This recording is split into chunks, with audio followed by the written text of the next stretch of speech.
बिस्मिल्लाहिर्रहमानिर्रहीम।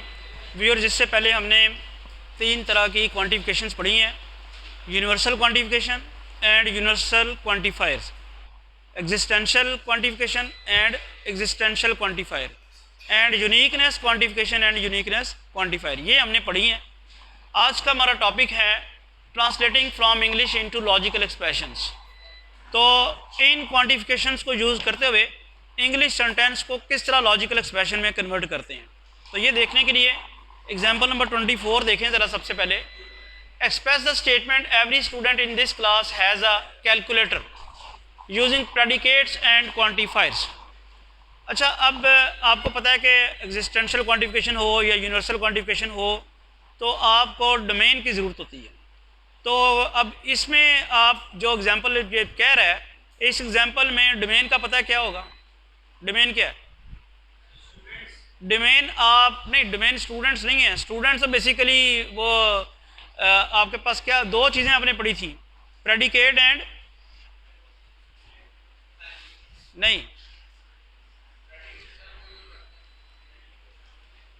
प्रेडिकेट और एक और भी था सब्जेक्ट। तो स्टूडेंट तो बेसिकली सब्जेक्ट है, ठीक है।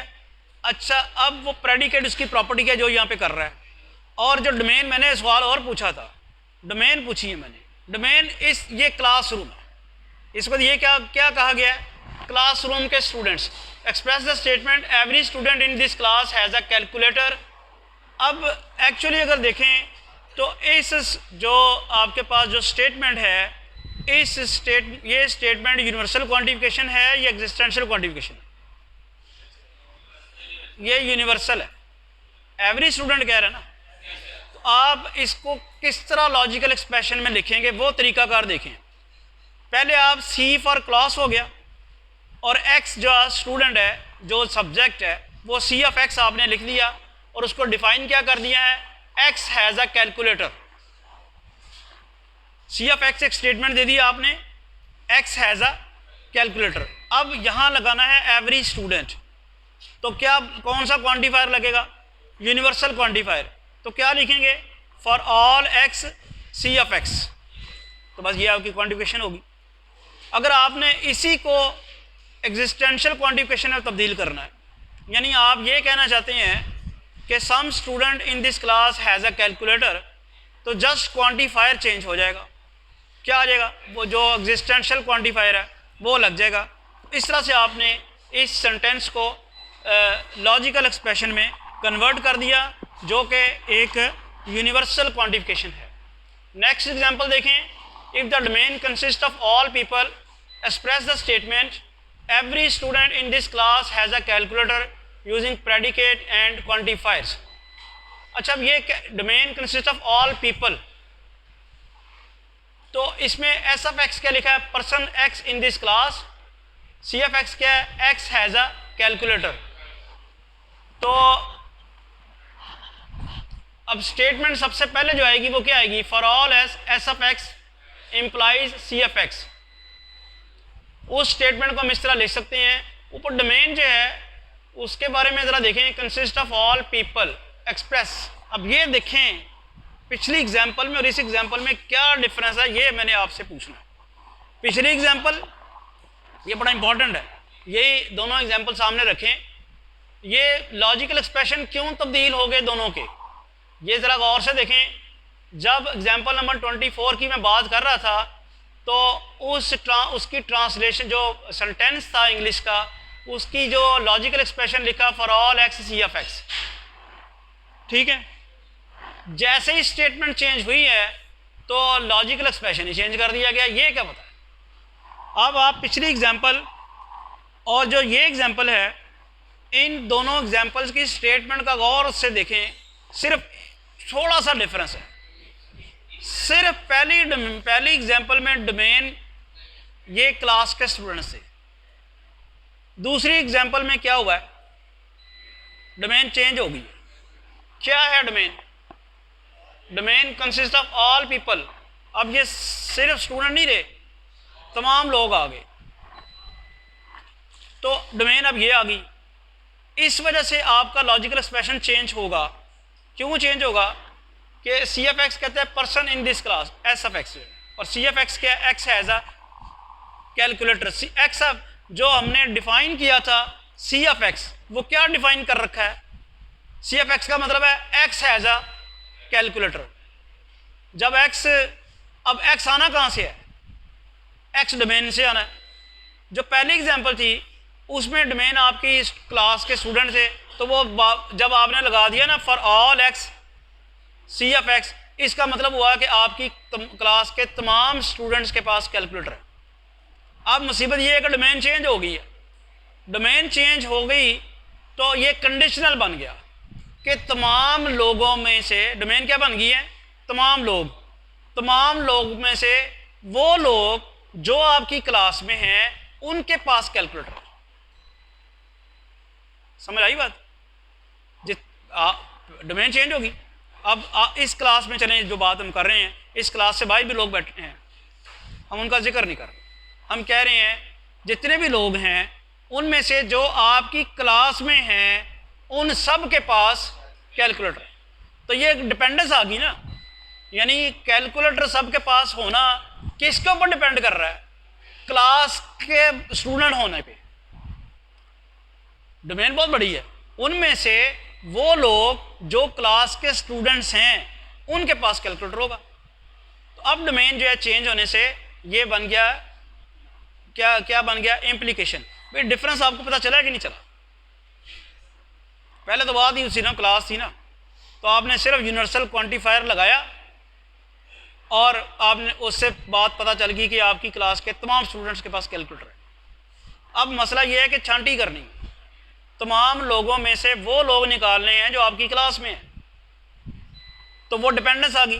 कैलकुलेटर का होना जो है किसके ऊपर डिपेंड कर रहा है, जो स्टूडेंट्स आपकी क्लास में हैं।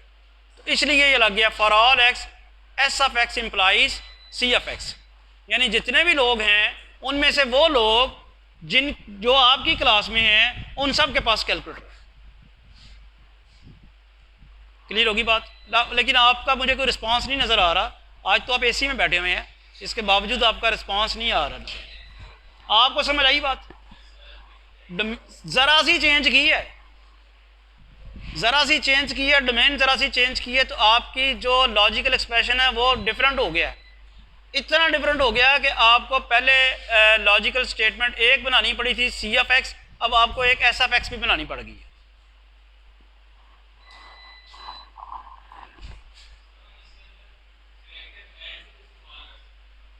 नहीं, वो डिपेंडेंस नहीं शो करता ना, वो डिपेंडेंस तो नहीं शो करता।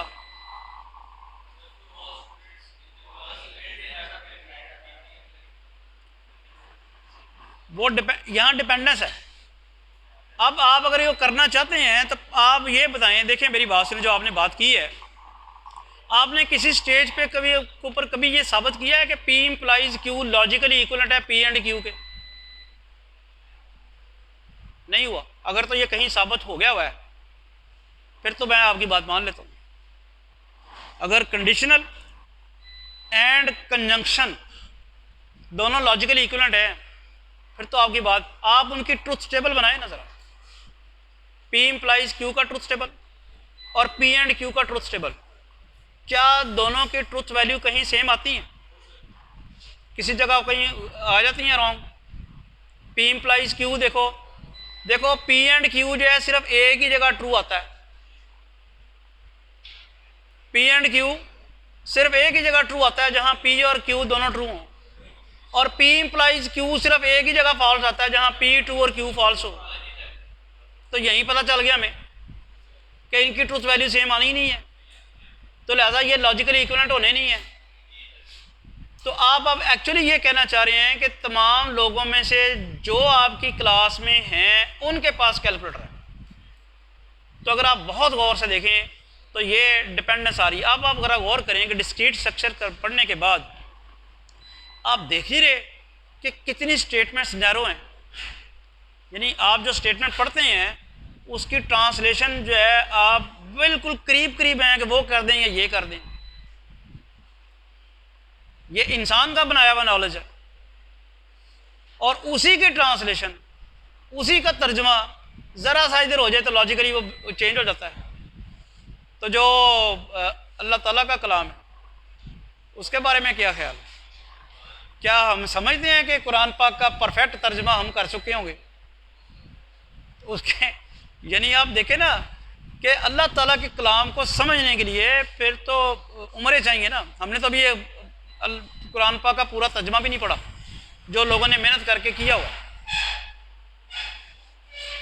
तो गौर चाहिए, ठीक है ना। तो जिन लोगों ने तर्जमा किया या जिन्होंने जो हदीस को कोट किया वो फिर वो उसका शान नज़ूल भी देखते हैं। तर्जमा शान नज़ूल समझते हैं कि जब वो आयत कब नाज़िल हुई थी, उसे उसका पस मंज़र क्या था, ठीक है। नहीं हो तो बात यह है कि ये तो हमारा इंसान का बनाया हुआ नॉलेज है, उसमें हम परफेक्शन नहीं कर पा रहे, तो फिर कलाम इलाही में तो बहुत ही। नेक्स्ट ही आगे चलते हैं। यही बात जो मैं कर रहा, जो आपने कही थी ना, वो यहाँ पे क्वेश्चन में लिखी भी हुई है। Our statement can not be, ये देखें, ये जो बात अभी कर रहे थे, our statement can not be expressed as for all X S of X and C F X, आप यही कह रहे थे ना। तो वो कह रहा है ये नहीं कर सकते, because this statement says that all people are students in this class and have a calculator. आई समझ? ये कह रहा है, वो स्टेटमेंट कुछ और है। स्टेटमेंट ये है कि तमाम लोगों में से जो बच्चे आपकी क्लास में हैं उन तमाम के पास कैलकुलेटर है। ये स्टेटमेंट ये कहती है कि तमाम बच्चे, तमाम लोग आपकी क्लास में भी हैं और उनके पास कैलकुलेटर भी है। समझ आई? चलें नेक्स्ट एग्जांपल नंबर 26 है। Express the statement some student in this class has visited Mary using predicates and quantifiers.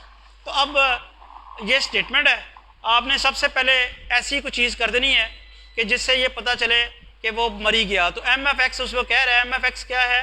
X visited मरी, यही कह रहा है ना स्टेटमेंट में। M X mean X visited मरी।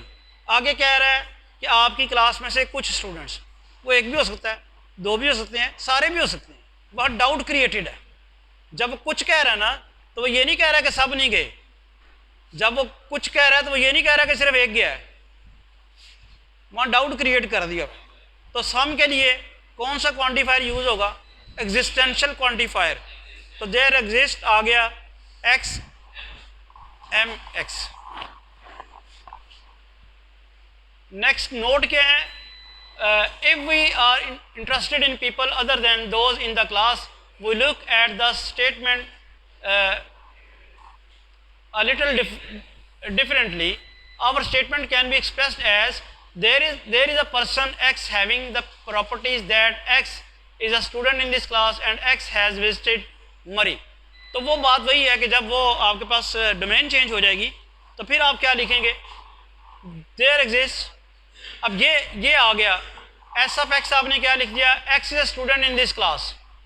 Our solution becomes there exist X which is a student in class and that has visited the Murray.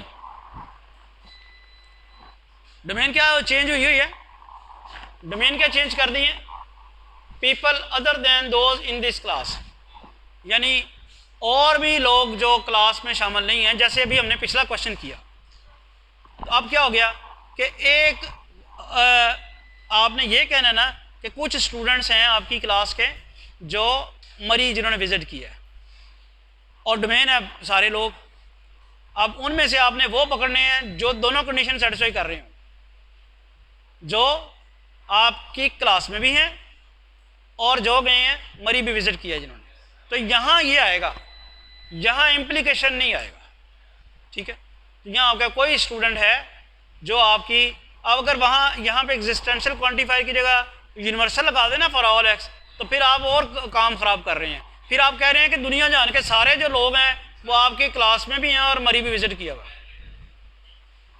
तो यहाँ आपने क्या कह रहे हैं कि दुनिया जहान में से जो सारे लोग हैं उनमें से जो आपके क्लास में हैं उनमें से कुछ ने मरी विजिट किया हुआ। तो बात वो सही आ गई। अब जैसे ही आप दुनिया जहान के तमाम लोगों के साथ अपनी क्लास की पाबंदी लगाएंगे तो फिर यही रह जाएंगे। पूरी दुनिया जहान के लोगों के साथ अगर आप पाबंदी लगाएंगे मेरी क्लास के, तो वो तो आप यही रह जाएंगे ना जो करंट क्लास आपकी है, और उनमें से कोई एक 2 या कुछ गए हुए हैं मरी, तो ये बनेगा। नेक्स्ट एग्जांपल नंबर 27 है।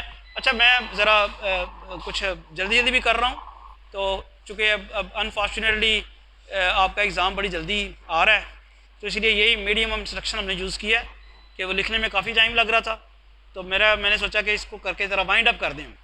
आपने सारी डिटेल्स पढ़नी है और आप इसको डिफरेंस ज़रा देखते जाइएगा कि स्लाइटली डिफरेंस से इंटायरली लैंग्वेज चेंज हो जाती है, सेंटेंस चेंज हो जाता है। जी जी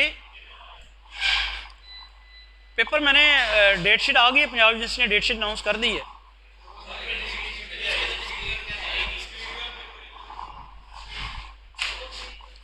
ये बात अब लेक्चर के बाद कर लेना ना। नेक्स्ट एग्जाम्पल नंबर, बस अगर आवाज़ ना आए, एग्जाम्पल नंबर 27 है। Express the statement every student in this class has visited either मरी और नारान यूजिंग प्रेडिकेट्स एंड क्वान्टिफायर्स। अच्छा आप ना इसको ज़रा इसको इतना लाइटली ना लें। ये आपने अगर वहाँ ज़रा सी गलती कर दी तो जैसे मैंने आपको कहा कि पूरे मार्क्स कटेंगे।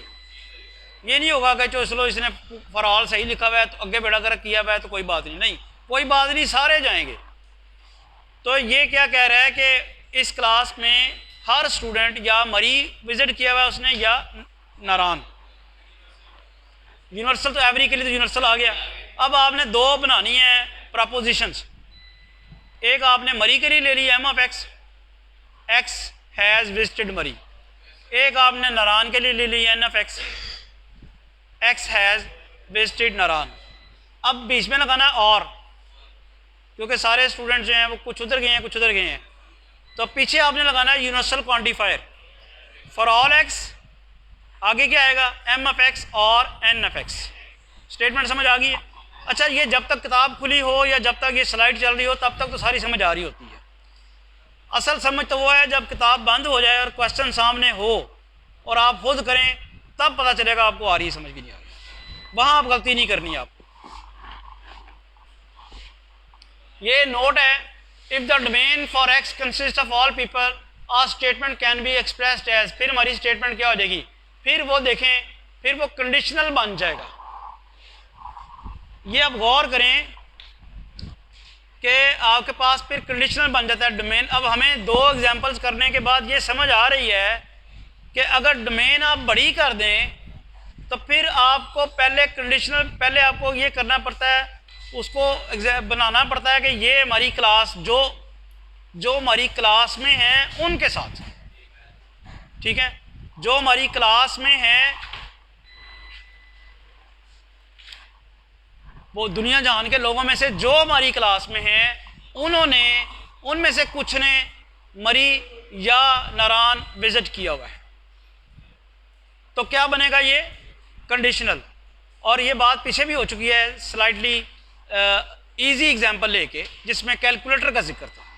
तो आपने ये क्या लिखना है फिर कि for all X S of x. S of x कौन से हैं, स्टूडेंट इन दिस क्लास। पूरी दुनिया जहान में से जो स्टूडेंट आपकी क्लास में हैं उनमें से कुछ ने नारान या मरी विजिट किया।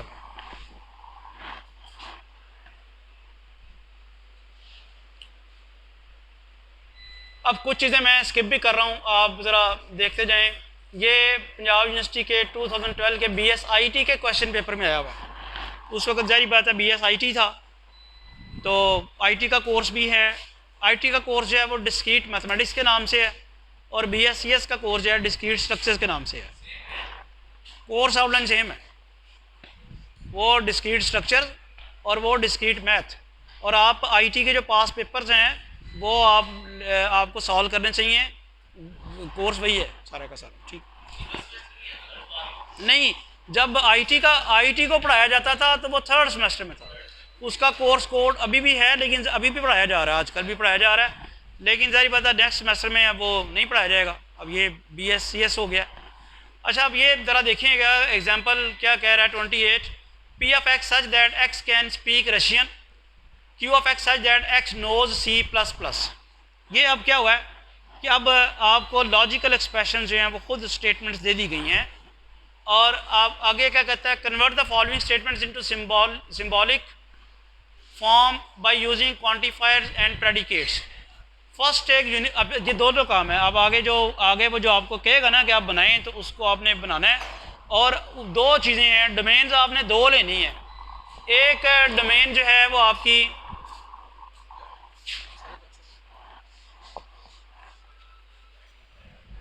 तो वो कह रहा है convert the following statements into symbolic form by using quantifiers and predicates. First एक यूनिवर्स ऑफ डिस्कोर्स। ये यूनिवर्स ऑफ डिस्कोर्स से मुराद ये है डोमेन। कौन सी है? Student in your school. और आगे क्या है? Then take universe of discourse all people. तो दो पहले आपने आपके स्कूल के या कॉलेज के जो स्टूडेंट्स हैं, यहाँ स्कूल लिखा है तो आप स्कूल समझ लें, तो उसकी स्टूडेंट्स की डोमेन है। और दूसरे जो हैं वो आपके पास तमाम स्टूडेंट्स, तमाम पीपल। अब पहला काम क्या है? ए में क्या करना है? There is a student in your school who can speak Russian and who knows C++। क्या होगा? ऊपर आपको दे दिया हुआ है who can speak English Russian, वो P(x) है। और जो Q(x) है, तो ये क्या हुआ है? There is a student in your, there is a student है, तो कौन सी क्वांटिफिकेशन आनी है? एग्जिस्टेंशियल क्वांटिफिकेशन आनी है। ठीक है, देयर इज़ अ स्टूडेंट, उसमें आपको डाउट क्रिएट कर दिया कि चंद स्टूडेंट, 1 2 3 4 या एक, सारे नहीं। अगला काम क्या है? वो जो आपके क्लास में कोई स्टूडेंट है, वो काम दोनों ही कर रहा है। He can speak Russian and, तो बड़ी आसानी से पता नहीं चल गया। देयर एग्जिस्ट X और आगे कंजंक्शन आना है P(x) एंड Q(x). तो पहले केस में तो ये आ गया A में, there exist X P(x) and Q(x). There is a student in your school who can speak. अच्छा, अब अगर यही काम जो करना हो, ये तो आपने जब डोमेन ली स्कूल, स्टूडेंट ऑफ स्कूल, तो अब वो बात भी स्कूल की कर रहा था। लेकिन डोमेन जब ऑल पीपल हो जाएंगे, फिर क्या होगा? फिर उन ऑल पीपल में से सबसे पहले आपने अपने स्कूल के लेके आने, ठीक है, और उसके बाद आपने करना है। और ये क्वांटिफिकेशन कौन सी है? एग्जिस्टेंशियल। एग्जिस्टेंशियल के लिए क्या लगता है? हमने पीछे पढ़ के आए, एंड लग जाएगा, एंड ही लग जाएगा ना, कि तमाम लोग जो आपकी क्लास के स्टूडेंट हैं, उनमें से कोई एक जो है वो रशियन बोल सकता है और साथ C++ है। तो मैं इसी क्वेश्चन को, इसी पार्ट को दूसरी डोमेन के साथ अगर चेक करूं, A पार्ट, तो ये next we consider universe of discuss all people. तो क्या करना पड़ेगा? जो मैंने अभी बताया आपको, कि आपको सबसे पहले आप वो जो तमाम पीपल हैं उनमें से अपनी क्लास में लाने पड़ेंगे ये S(x), और साथ आपको डाउट फ्री सिंबल डालना पड़ेगा एंड। और ये P(x) क्या है? He can speak Russian and Q(x) क्या है? He knows C++। तो एग्जिस्टेंशियल क्वांटिफिकेशन के लिए क्या लगा? ये जो आपने डोमेन जो थी तमाम पीपल में से जो अपनी क्लास के स्टूडेंट्स लाए हैं S(x), उसके और आगे जो काम करना है उसके दरमियान आपने एंड लगाया। तो एक चीज़ तो अब आपके सामने हो जानी चाहिए, ये 2-3 जो एग्जांपल्स हमने डिस्कस किए हैं, इनमें ये चीज़ तो आपको समझ आ जानी चाहिए कि अगर आपके पास डोमेन जो है वो बड़ी है और उसमें से आपने चुनना है, तो यूनिवर्सल क्वांटिफिकेशन के लिए इम्प्लीकेशन आएगा और एग्जिस्टेंशियल क्वांटिफिकेशन के लिए कंजंक्शन आएगा।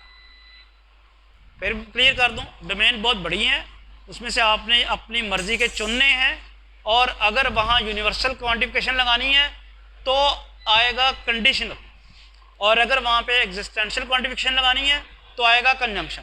जैसे जितनी हमने अभी एग्जांपल्स की हैं तो वो आपको नज़र आ रही है। अब ज़रा दोबारा चले जाते हैं कि ओरिजिनल डोमेन जो है वही है स्कूल वाली। तो बी है, no student in your school either can speak Russian और नोज C++। पहले तो उसको समझें कि है क्या। कोई भी स्टूडेंट, नो स्टूडेंट, कोई भी स्टूडेंट नहीं, नो स्टूडेंट जी। तो ज़रा बनाए नेगेशन ऑफ, इसको लिखोगे कैसे? आप सारे लिख के दिखा सकते हैं मुझे ज़रा, कैसे लिखेंगे? चले आप जो बता रहे हैं बताएं, मैं आपके जो कह रहे हैं मैं लिख देता हूँ। क्या लिखूँ? निगेशन, आगे एग्जिस्टेंशियल, फिर एक्स, और आगे दो थे ना, पी ऑफ एक्स और क्यू ऑफ एक्स। जी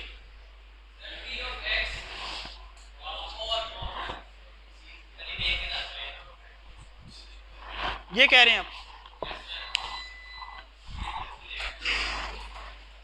ये वैसे अगर आप देखें ना तो ये बनेगा, पता क्या, अगर आप ये देखें तो निगेशन अगर आप अप्लाई करें तो क्या बन जाएगा? For all x negation P of X and negation Q of x, ये बनेगा। अब इसको ट्रांसलेशन कर लें तो क्या है, कोई भी स्टूडेंट ना तो रशियन जानता है, ना रशियन बोल सकता है, ना ही C++ जानता है। ये आप देखें ना, फॉर ऑल आ गया ना, for all x negation P of x. Negation P of x से मुराद क्या है कि नहीं, अब ठहर जो ना, जो उन्होंने जवाब दिया था मैं उस जवाब की एक्सप्लेनेशन कर रहा हूँ कि जो आपने जवाब दिया है वो ये बनता है। आपने निगेशन पढ़ी हुई ना क्वांटिफायर्स की, कि ये वाला जो यूनिवर्सल एग्जिस्टेंशियल क्वांटिफायर है इसकी निगेशन में यूनिवर्सल आ जाना है और आगे निगेशन ट्रांसफ़र हो जानी है। तो आगे डिमॉर्गन लॉ लग गया ना, निगेशन पी और ने एंड में तब्दील कर दिया डिमॉर्गन लॉ, दो काम हो गए, निगेशन भी लग गई और डिमॉर्गन लॉ भी लग गया।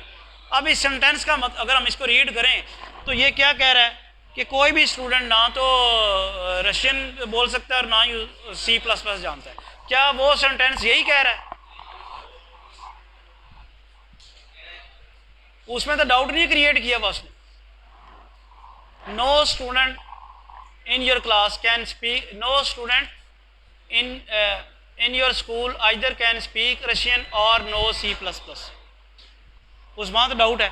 तो ये अब देखते हैं कि इसकी ट्रांसलेशन क्या होगी बी पार्ट की। Student in your school either can speak Russian और C++। क्या ठीक है? आपने जो कही थी वो आपने यही कही थी। क्या इससे सेंस वो तो आ रही है इसमें? क्या डाउट लग नहीं रहा? को कुछ डाउट है? इसको रीड करेंगे तो क्या करेंगे आप? तो वो जो स्टेटमेंट थी वो अगर ये हो जाती, no student in your school either can speak Russian और नो C++, ठीक है, उसको ये भी कह सकते थे, उस स्टेटमेंट को एलिगेंटली आप ये भी कह सकते थे, no student in your school. ठीक है, असल में मसला यहाँ पे ये है कि डोमेन स्कूल भी लेके आनी थी बीच में से, डोमेन आपने स्कूल भी लेके आनी थी। अच्छा, अगर यही डोमेन अब चेंज हो जाए तो फिर क्या होगा? अगर ये डोमेन आपकी चेंज होगी तो पहले आपने पूरे पीपल में से आपने अपनी क्लास में लेके आने हैं। तो बी पार्ट इसका देखते हैं, no student at your school either can speak Russian और नो C++। तो इसमें आपको एक SX भी देनी होगी स्टेटमेंट। तो फॉर ऑल ही आना ना, उधर भी फॉर ऑल ही आया हुआ है बेसिकली, उधर भी फॉर ऑल ही आया हुआ है। ये देखो उधर भी फॉर ऑल ही है। उन्होंने एग्जिस्टेंशियल क्वांटिफिकेशन की निगेशन कर दी ना, तो उसने यूनिवर्सल क्वांटिफिकेशन ही बनना, इधर निगेशन नहीं लगाई। अगर आप यहाँ पे एग्जिस्टेंशियल क्वांटिफिकेशन से पहले निगेशन लगाएं तो फिर यहाँ भी निगेशन लगानी पड़ेगी। तो ये जी हाँ, वो यहाँ पे लगा दिया ना एंड, वो उसने यही कह दिया ना कि आप जो जितने भी स्टूडेंट्स हैं उनमें से जो आपकी क्लास के स्टूडेंट्स हैं उनके बारे में उसने बता दिया कि ना तो वो रशियन बोल सकते हैं ना ही C++ उनके पास है।